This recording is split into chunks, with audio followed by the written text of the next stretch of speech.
22 जनवरी एक तारीखी दिन है, बिल्कुल तारीखी दिन है। 22 जनवरी की बुनियाद 6 दिसंबर 92 को रखी गई। 22 जनवरी की बुनियाद 86 में ताले खोलकर रखी गई। आज मुल्क के 17 करोड़ मुसलमान भारत के वजीर आजम पर एतमाद भरोसा नहीं करते, बिल्कुल नहीं करते। बता रहा हूं, खुल के कह रहा हूं। मैं जिम्मेदारी के साथ कह रहा हूं कि भारत के प्रधानमंत्री और उनकी सरकार भारत के मुसलमानों से उनकी शनाख्त को छीनना चाहते हैं।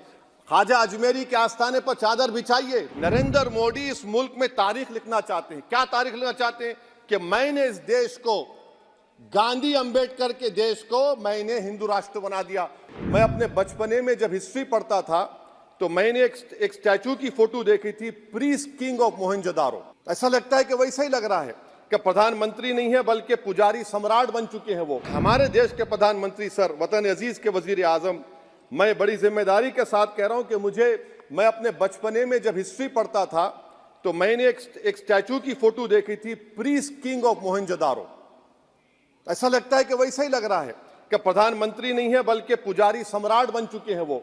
और मैं क्यों कह रहा हूं कि हमारे सदर जमहूरिया ने कहा था कि 22 जनवरी एक तारीखी दिन है, बिल्कुल तारीखी दिन है। 22 जनवरी की बुनियाद 6 दिसंबर 92 को रखी गई।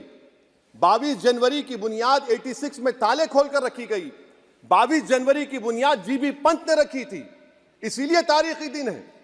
और तारीखी दिन इसलिए भी है कि सर इसी ऐवान में 16 दिसंबर 1992 को हमने एक रेजोल्यूशन पास किया था।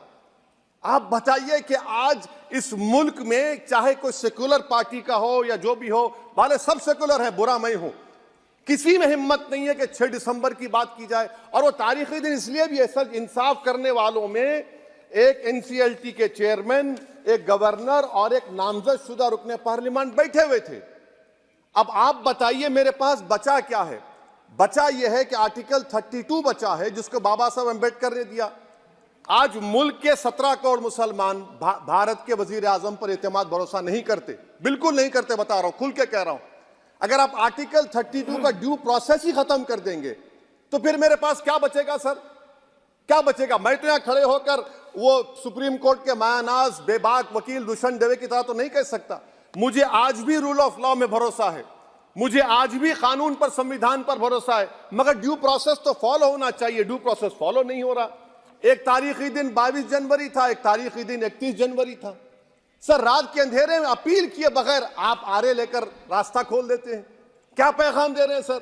600 साल की मेहरौली की मस्जिद को बगैर को नोटिस दिए आपने डिमोलिश कर दिया। मैं जिम्मेदारी के साथ कह रहा हूं कि भारत के प्रधानमंत्री और उनकी सरकार भारत के मुसलमानों से उनकी शनाख्त को छीनना चाहते हैं। ख्वाजा अजमेरी के आस्थाने पर चादर बिछाइए, मगर आप जो चादर मुझसे छीनना चाह रहे हैं, मेरी मस्जिद है, आप हर मस्जिद को छीनना चाहते हैं। आप बताइए 17 करोड़ मुसलमानों को क्या पैगाम दे रहे हैं आप कि आप हर मस्जिद को छीन लेंगे मुझसे? फिर मेरा वजूद किस माने रखता है? मेरा शनाख्त क्या माने रखता है? रूल ऑफ लॉ क्या माने? अच्छा, 1991 के प्लेसेस ऑफ वर्शिप एक्ट पर क्यों नहीं बोलते आप लोग? आप उस पर कायम है नहीं है। आप 500 साल की बात करते। मैं आपसे कहता हूं भाई 500 साल पे मत जाइए, बौद्ध पे जाइए, जैनिज्म पे जाइए, शैविज्म पे जाइए, कहां रुकेंगे? अरे इस देश को आजादी मिली 47 में, संविधान मिला हमको बाबा साहब अम्बेडकर का, बराबरी का। उससे पहले तो राजा रजवाड़े थे, जमहूरियत नहीं थी, लोकतंत्र नहीं था, मगर आप उसको उस बारे में लेके जाते। अरे 500 साल आगे क्या होगा बताइए? आप किसी एक सिविलाइजेशन, सर अंग्रेजी में किसी ने कहा था, civilisation can not be rewritten by hatred, history can not be corrected by demolition. आप ये नहीं कर सकते। और मैं उम्मीद करता हूं कि जब मौर्रिख तारीख लिखेगा, नरेंद्र मोदी इस मुल्क में तारीख लिखना चाहते हैं। क्या तारीख लिखना चाहते हैं? कि मैंने इस देश को, गांधी अंबेडकर के देश को मैंने हिंदू राष्ट्र बना दिया। मैं उम्मीद करता हूं कि हमारे भारत के, हमारे हिंदू भाई देश के प्रधानमंत्री की सोच को नाकाम करेंगे। उन पर है, अब देखते हैं क्या होता है।